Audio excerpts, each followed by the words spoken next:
Video like जरूर कर लीजिए और ऐसे वीडियो लगातार फ्री में पाने के लिए चैनल को तुरंत सब्सक्राइब कर लीजिए और बेल आइकन को जरूर टैप कर लीजिए ताकि आगे भी सारे वीडियो आपको मिलते रहे। यूट्यूब में फॉलो करते हैं तो प्लीज ये वाला फ्री टेलीग्राम चैनल जरूर ज्वाइन कर लीजिएगा। सारे नोटिफिकेशन सारे अपडेट यहीं पे आते हैं, ध्यान रखिए। छोटे से वीडियो में हम कांग्रेस के सभी महत्वपूर्ण अधिवेशनों को देखने वाले हैं। सभी अधिवेशनों को देखना आवश्यक नहीं है, लेकिन जो इंपॉर्टेंट हैं, जहां से परीक्षा में प्रश्न पूछे जाने की संभावना अधिक है, उन्हें हम एक साथ देखेंगे।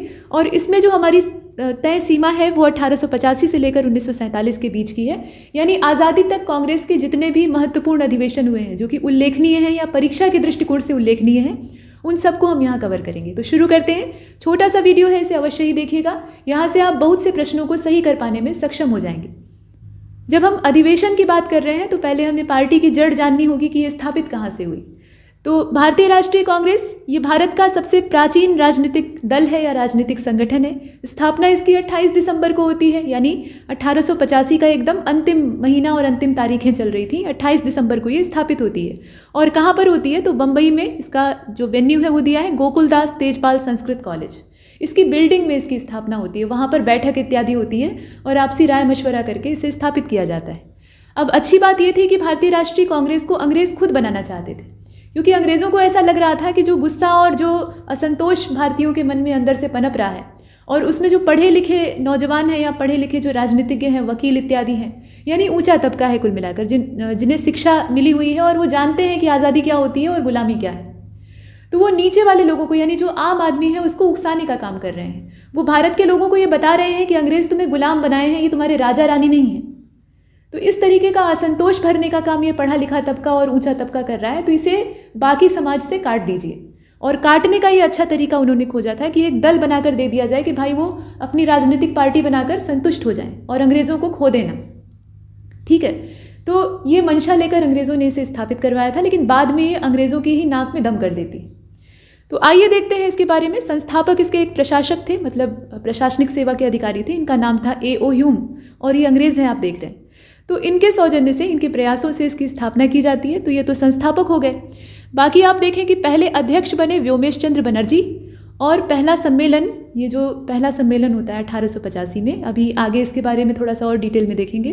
तो दादा भाई नौरोजी का ये सुझाव होता है कि भारतीय राष्ट्रीय संघ नाम कुछ ठीक नहीं लग रहा है, इसका नाम बदल कर रख दिया जाए भारतीय राष्ट्रीय कांग्रेस, और ऐसा किया जाता है। तो ये था कांग्रेस का बैकग्राउंड। अब आइए देखते हैं इसके अधिवेशनों को एक एक करके। सबसे पहला अधिवेशन, शुरुआत यहीं से होती है। अध्यक्ष थे व्योमेश चंद्र बनर्जी, स्थान था बम्बई, ये दोनों हम देख चुके हैं। 72 प्रतिनिधि इसमें हिस्सा लेते हैं। ये जो अधिवेशन होता है इसमें 72 प्रतिनिधि हिस्सा लेते हैं, और दादा भाई नौरोजी ने यहाँ पे कांग्रेस के जो मूल नाम है या वास्तविक नाम है उसका सुझाव दिया था। ठीक है, तो ये पहले अधिवेशन की चर्चा करना इसलिए आवश्यक था क्योंकि यहीं से शुरुआत होती है। दोस्तों, अगर आप हमारे पेड कोर्सेज ज्वाइन करना चाहते हैं तो यहाँ ये नंबर आपको नीचे दिखाई दे रहे हैं, 3 नंबर हैं। आप जिस नंबर पे चाहें उस नंबर पे कॉल कर सकते हैं और संबंधित जानकारियाँ प्राप्त कर सकते हैं। जितनी भी प्रादेशिक या महत्वपूर्ण परीक्षाएं हैं, प्रतियोगी परीक्षाएं हैं, उनकी तैयारी संबंधी यहाँ पे पूरा मार्गदर्शन आपको दिया जाता है। तो शुरू करते हैं आगे। अगला जो हम देखेंगे वो है दूसरा अधिवेशन, यानी ठीक अगले ही साल होता है, जो कि 1886 की तारीख है, और अध्यक्ष इसके दादा भाई नौरोजी ही थे। कलकत्ता इसका स्थान था। अभी पिछला वाला बम्बई में हुआ है, ये वाला कलकत्ता में हुआ। विशेषता ये हुई कि नेशनल कॉन्फ्रेंस जो है उसको कांग्रेस में मिला दिया जाता है, उसका कांग्रेस में विलय हो जाता है। अगले अधिवेशन को देखते हैं जो कि है 1887 का, और बदरुद्दीन तैयब जी ये इसके अध्यक्ष थे, यहाँ आप देख रहे हैं। ठीक है, और अधिवेशन का स्थान था मद्रास। ये वाला जो अधिवेशन है ये मद्रास में हुआ था। पूछा जाता है, वेन्यू भी पूछ लिया जाता है। और ख़ास बात ये थी कि ये जो बदरुद्दीन तैयब जी का नाम आप देख रहे हैं, ये पहले मुस्लिम अध्यक्ष थे, मतलब ये पहले मुस्लिम थे जिन्होंने कि कांग्रेस के अधिवेशन की अध्यक्षता की थी। इसके बाद क्रम आता है 1888 के चौथे अधिवेशन का। ये चौथा अधिवेशन था क्रमांक के हिसाब से, और डेट के हिसाब से 1888 में ही हुआ था। और आप ध्यान दीजिएगा कि कांग्रेस के ज़्यादातर अधिवेशन जो हैं वो दिसंबर के महीने में ही हुए हैं, कुछ को छोड़कर। तो अध्यक्ष इसके जॉर्ज यूले थे। स्थान था इलाहाबाद, उत्तर प्रदेश का, यानी तत्कालीन इलाहाबाद और अभी का प्रयागराज। विशेषता ये है कि ये पहले यूरोपीय या पहले अंग्रेज अध्यक्ष थे, तो ये इसकी खास बात थी। आगे बढ़ते हैं। अब नंबर आता है 12वें अधिवेशन का, और 12वां अधिवेशन 1896 में हुआ था। एक क्रम से हम नहीं देख रहे हैं, जो महत्वपूर्ण है सिर्फ उन्हीं को देख रहे हैं। इसमें रहीमतुल्लाह मोहम्मद सयानी जो है वो अध्यक्षता करते हैं। अधिवेशन का स्थान वही पुराना वाला कलकत्ता, कलकत्ता में कई सारे अधिवेशन हुए हैं और विशेषता ये थी कि वंदे मातरम को पहली बार यहाँ पर गाया गया था। पूछा जाता है कि राष्ट्रगीत को पहली बार गाया गया था कांग्रेस का कौन सा अधिवेशन था और अध्यक्ष कौन थे। तो यहाँ सारी जो समस्याएं हैं उसका समाधान एक साथ दिया हुआ है। आगे बढ़ते हैं, 1901 के अधिवेशन को देखते हैं।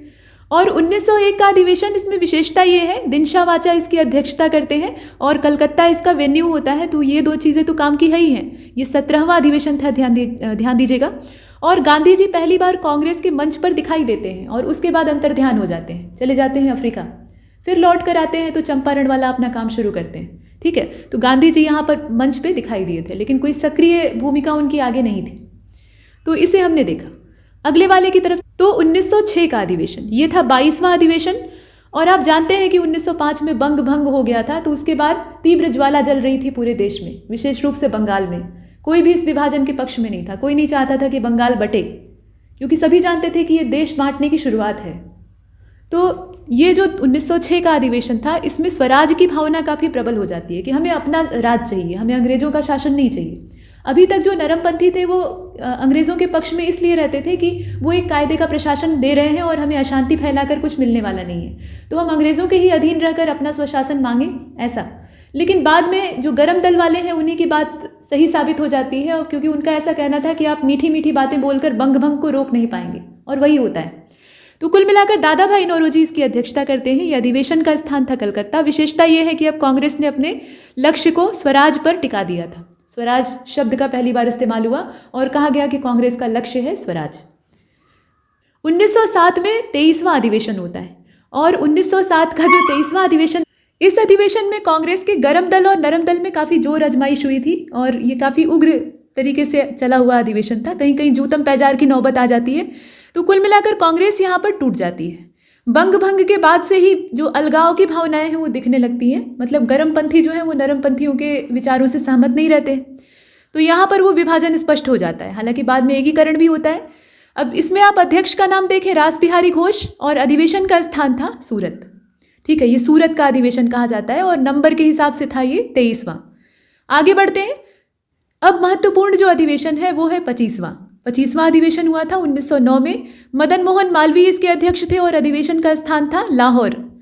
उस समय लाहौर हमारा हिस्सा हुआ करता था। विशेषता ये थी कि मुस्लिमों के लिए पृथक निर्वाचन पद्धति की जो व्यवस्था है उसको अस्वीकृत किया जाता है। आपको याद होगा तो जो मर्ले मिंटो रिफॉर्म 1909 का भारतीय परिषद अधिनियम आया, उसमें सांप्रदायिक निर्वाचन की नींव रखी गई। मुस्लिमों के लिए अलग निर्वाचन प्रणाली और अलग इलेक्टोरेट देकर उन्हें अलग करने का विचार किया गया। मतलब उनकी जो मंशा है या राष्ट्रीयता की भावना है उसको तोड़ने की कोशिश की गई। और पहले से ही विभाजन की रेखा जो बंगाल में खींची गई थी वो बाद में और चौड़ी होती जाती है। तो कुल मिलाकर मुस्लिमों के लिए पृथक निर्वाचन पद्धति की जो व्यवस्था थी अंग्रेजों की, उसको अस्वीकार किया गया इस अधिवेशन में। ये बड़ी बात थी। अध्यक्ष का नाम आप देख रहे हैं। इसके बाद 1911 का अधिवेशन, जो कि 27वें नंबर का अधिवेशन था, BN धर के द्वारा इसकी अध्यक्षता की गई थी। स्थान था कलकत्ता। कलकत्ता में कई सारे अधिवेशन हुए हैं जैसा कि आपको बताया गया। पहली बार जन गण मन को कांग्रेस के अधिवेशन में गाया गया। राष्ट्रगीत पहले गाया गया, राष्ट्रगान को बाद में कांग्रेस के अधिवेशन में गाया गया, और ये कलकत्ता अधिवेशन था जो कि 1911 में होता है। ठीक, इसके बाद 1916 का जो 31वां अधिवेशन था ये भी खास था। अंबिकाचरण मजूमदार के द्वारा इसकी अध्यक्षता की गई थी और ये भी उत्तर प्रदेश में हुआ था, लखनऊ में। विशेषता इसमें सबसे बड़ी ये थी कि कांग्रेस के जो गरम दल थे और नरम दल थे, मतलब दोनों गरमपंथी और नरमपंथी, वो एक हो गए। उनके बीच में समझौता हुआ और कहा गया कि भाई मिलकर काम करेंगे, और उसके बाद एकीकरण हो जाता है। और इसके साथ साथ एक और अच्छी बात कि मुस्लिम लीग और कांग्रेस के बीच में भी समझौता हो जाता है। तो ये वाला जो अधिवेशन था, यहाँ पे काफ़ी सकारात्मक चीज़ें देखने के लिए मिल रही। मुस्लिम लीग जो कि बंगाल विभाजन के तुरंत बाद पनपी थी, मतलब बंगाल विभाजन के परिणाम स्वरूप ही उसका जन्म हुआ था, तो वो यहाँ पर कांग्रेस के ही पक्ष में आती हुई दिखाई दे रही है। और आप देखते हैं कि जब तक असहयोग आंदोलन चलता है तब तक ये कांग्रेस के साथ ही रहती है, मतलब एक तरह से कांग्रेस के पक्ष में ही रहती है। बाद में इसकी अलगाव की स्थिति हम देख पाते हैं। तो कुल मिलाकर अभी ये लग रहा था कि सारे जितने भी राष्ट्रीयता को मानने वाले, राष्ट्रवाद के समर्थक हैं, देशभक्ति की भावना से भरे लोग हैं, वो एक साथ हो गए हैं। तो निश्चित तौर पर हम सही दिशा में जा रहे हैं, ऐसा लग रहा था। आगे बढ़ते 1917 का यह अधिवेशन 32वां था। एनी बेसेंट के द्वारा इसकी अध्यक्षता की गई थी। कलकत्ता इसका स्थान था और ये पहली महिला अध्यक्ष थी। ठीक है, ध्यान दीजिएगा, एनी बेसेंट पहली महिला अध्यक्षा थी जो कि कांग्रेस के अधिवेशन की अध्यक्षता कर रही थी। अगर ये पूछेगा कि पहली भारतीय महिला अध्यक्ष कौन थी, तो वो सरोजनी नायडू थी, उन्हें हम आगे देखेंगे। लेकिन एनी बेसेंट महिलाओं की हैसियत से, तो इसमें आप देख रहे हैं ये 32वें नंबर का अधिवेशन है 1917 का। फिर 34वां अधिवेशन जो कि 1919 में हुआ था, मोतीलाल नेहरू, जवाहरलाल नेहरू के पिताजी, इन्होंने इसकी अध्यक्षता की थी। अमृतसर अधिवेशन का स्थान था। विशेषता ये थी कि खिलाफत आंदोलन को समर्थन देने का फैसला किया जाता है। खिलाफत आंदोलन एक धार्मिक आंदोलन था मुस्लिम नेताओं का, तो उसके पक्ष में गांधी जी चले जाते हैं। उनका ऐसा मानना था कि इससे वो मुस्लिमों की सहानुभूति प्राप्त कर सकते हैं। हालांकि मोहम्मद अली जिन्ना, जो कि बाद में इसी सांप्रदायिकता का सहारा खूब अच्छे से लेते हैं, वो उस समय सलाह दे रहे होते हैं कि धर्म को राजनीति से अलग रखिए, नहीं तो दोनों विषैले हो जाएंगे। और वो सही कह रहे होते हैं। बाद में वो उसी का पक्ष लेकर अपना जो स्वार्थ है उसे सिद्ध करते हैं। इसके साथ साथ जलियांवाला बाग हत्याकांड की काफ़ी निंदा, भर्त्सना होती है, क्योंकि ये बहुत ही नृशंस था। आगे बढ़ते हैं। ये एक विशेष अधिवेशन है, और ये जो विशेष अधिवेशन है ये 1920 में होता है। असहयोग आंदोलन की इससे शुरुआत हो जाती है, और अधिवेशन का स्थान था कलकत्ता। अध्यक्ष थे लाला लाजपत राय। फिर नंबर आता है 37वें अधिवेशन का, जो कि 1922 का है। चित्तरंजन दास, जिन्हें कि देश बंधु भी कहा जाता था, तो चित्तरंजन दास के द्वारा इसकी अध्यक्षता की गई। गया इस अधिवेशन का स्थान था। ठीक है, गया जो जगह है वो इस अधिवेशन के लिए तय की गई थी।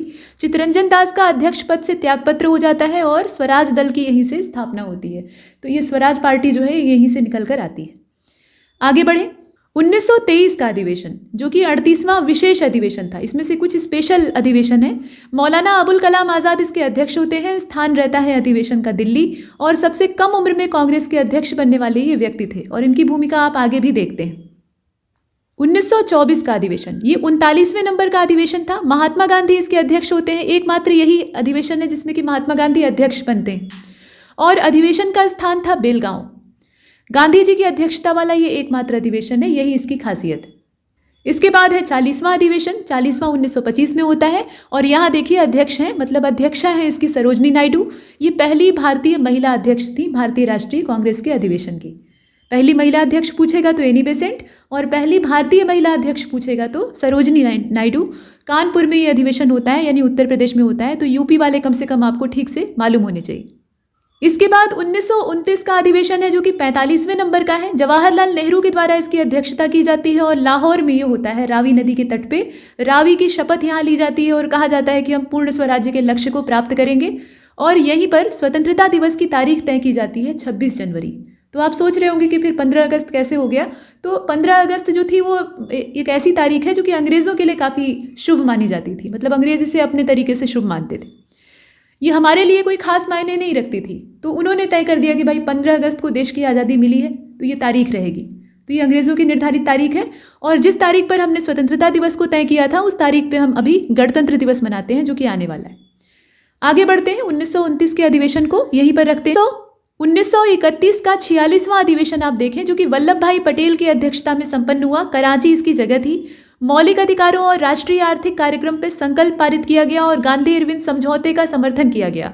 गांधी इरविन समझौते का समर्थन किया गया। गांधी जी और लॉर्ड इरविन के बीच में समझौता होता है। परिणाम ये होता है कि जो राउंड टेबल कॉन्फ्रेंस चल रही थी लंदन में, तो दूसरी वाली में कांग्रेस गांधी जी के नेतृत्व में शामिल होने के लिए तैयार हो जाती है। तो ये इससे एक चीज़ निकल कर सामने आती है। इसके बाद 1937 का 50वें नंबर का यह अधिवेशन जवाहरलाल नेहरू की अध्यक्षता में संपन्न होता है। फैजपुर इसकी जगह रहती है, और गांव में हुआ यह पहला अधिवेशन था। बताइएगा कि फैजपुर किस प्रदेश में पड़ता है। 1938 का 51वां अधिवेशन सुभाष चंद्र बोस की अध्यक्षता में होता है। एक बार फिर से यहाँ पे ज्वार उत्पन्न होता है, कुछ नई संरचना निकलकर सामने आती है। नेताजी सुभाष चंद्र बोस एक कुशल नेता थे, कद्दावर नेता थे, सिर्फ कुशल नहीं, मतलब हावी होकर राजनीति करना उनको आता था, और एक अच्छा नेतृत्व देने में सक्षम थे। और जब कांग्रेस में वो उनका आगमन होता है, वो अपना सिविल सेवा परीक्षा उत्तीर्ण करते हैं, और सिविल सेवा से फिर त्यागपत्र देकर आ जाते हैं। जो सर्विस थी उसे ज्वाइन नहीं करते हैं। चाहते तो वो आराम की ज़िंदगी बिता सकते थे, लेकिन उन्होंने आज़ादी प्राप्ति का जो लक्ष्य था उसको चुना। तो वो कांग्रेस में जब पदार्पण करते हैं तो उन्हें बड़ी लोकप्रियता प्राप्त होती है। कुशल नेता थे, उनके अंदर प्रभावशाली व्यक्तित्व था। तो कुल मिलाकर यहाँ आप देखते हैं कि जो 1938 का अधिवेशन है, इसको ये हरिपुरा में होता है। हरिपुरा और त्रिपुरी अधिवेशन दो आप याद रखें। तो ये 51वें नंबर का था। विजेता सिद्ध होते हैं सुभाष चंद्र बोस, और बहुत अच्छा बहुमत भी उन्हें प्राप्त होता है। फिर जवाहरलाल नेहरू की अध्यक्षता में एक राष्ट्रीय योजना समिति का इसी में गठन होता है। ठीक है, जवाहरलाल नेहरू की अध्यक्षता में राष्ट्रीय योजना समिति का गठन होता है। ये अधिवेशन की एक खास बात और दिखाई देती है। इसके बाद ठीक ही अगले साल 1939 53वां अधिवेशन होता है। एक बार फिर से नेताजी सुभाष चंद्र बोस अध्यक्ष बनकर आते हैं। गांधी जी के कैंडिडेट थे पट्टाभी सीतारमैया। गांधी जी पूरी तरह से आश्वस्त थे कि मेरी लोकप्रियता के आधार पर सीतारमैया को वोट मिलेगा और वो अध्यक्ष बन जाएंगे। लेकिन गांधी जी की लोकप्रियता यहाँ काम नहीं आती है, क्योंकि गांधी जी खुद तो सामने रहते नहीं है, उन्होंने अपना कैंडिडेट वहाँ रखा हुआ था। तो पट्टाभी सीतारमैया जो है वो इनके प्रभावशाली व्यक्तित्व के आगे दब जाते हैं और नेताजी एक बार फिर से जीत जाते हैं। तो यहाँ पर गांधी जी हताश होकर कहते हैं कि ये मेरी पराजय है, सीतारमैया की नहीं बल्कि मेरी पराजय है। तो उसके बाद नेताजी समझ जाते हैं कि कांग्रेस में अगर वो कुछ दिन और रहेंगे तो मतभेद और बढ़ेगा, जो कि देश के हित में नहीं होगा। तो वो अलग हो जाते हैं। फिर वहाँ से फॉरवर्ड ब्लॉक और फिर आज़ाद हिंद फौज, आगे का उनका रास्ता निकल पड़ता है। तो ये चीज़ है। सुभाष चंद्र बोस जो है वो इस्तीफा दे देते हैं और राजेंद्र प्रसाद उनके स्थान पर अध्यक्ष नियुक्त किए जाते हैं। तो ये ध्यान दीजिएगा कि सीतारमैया यहाँ अध्यक्ष नहीं बनते, वो आगे बनेंगे। अब 1940 का जो अधिवेशन है ये 54वें नंबर का था। अबुल कलाम आज़ाद इसके अध्यक्ष होते हैं। रामगढ़ में ये होता है। ठीक है, ये जो है ना ये रामगढ़ में होता है। और आप देख रहे हैं कि ये जो 1939 के आसपास का समय है, दुनिया भर में अशांति फैली हुई थी। अभी पहला विश्व युद्ध समाप्त हुआ था और उसके बाद अब दूसरे की आहट सामने आ गई थी, बल्कि वो शुरू हो जाता है 1939-40 से वो स्टार्ट होकर 45 तक एकदम घमासान चलता है, जब तक कि जापान बर्बाद नहीं हो जाता है। और जापान ही क्या, पूरी दुनिया ही बर्बाद हो गई। तो दूसरा विश्व युद्ध चला, उसमें ब्रिटेन भी इन्वॉल्व हो गया और यहाँ से जो उठापटक का दौर है वो शुरू होता है। तो कुल मिलाकर 1941 से लेकर 45 के बीच में कांग्रेस का कोई अधिवेशन नहीं होता है। ये रामगढ़ में संपन्न हुआ था और इसी बीच में कांग्रेस का अपना कार्यक्रम शुरू होता है, भारत छोड़ो आंदोलन का। तो ये सब चीज़ें बीच में चलती रहती हैं। तो कुल मिलाकर इस पूरे कार्यकाल में अध्यक्ष रहते हैं अबुल कलाम आज़ाद। ये 54वें नंबर का अधिवेशन था जो कि 1940 में संपन्न होता है। इसके बाद 1946 45 तक हमने देखा। 46वां जो 46 जो समय है, सत्र है, तो इसमें 55वां अधिवेशन होता है। अधिवेशन का जो क्रमांक है वो 55वां है। JB कृपलानी इसके अध्यक्ष होते हैं। अधिवेशन का स्थान होता है मेरठ।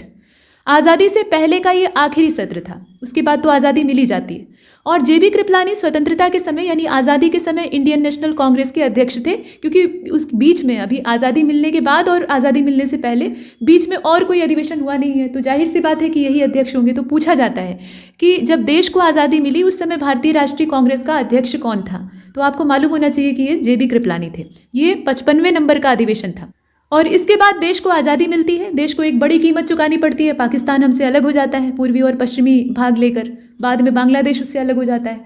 तो ये सारा जो विभाजन का दौर है वो आगे निकलता है। कांग्रेस के अधिवेशन उसके बाद भी होते हैं, लेकिन आज़ादी के समय तक वाले जितने हैं वो पूछे जाते हैं। तो जितने भी महत्वपूर्ण थे उस पर हमने चर्चा की है और ऐसे ही इंपॉर्टेंट वीडियो लेक्चर आपको मिलते रहेंगे।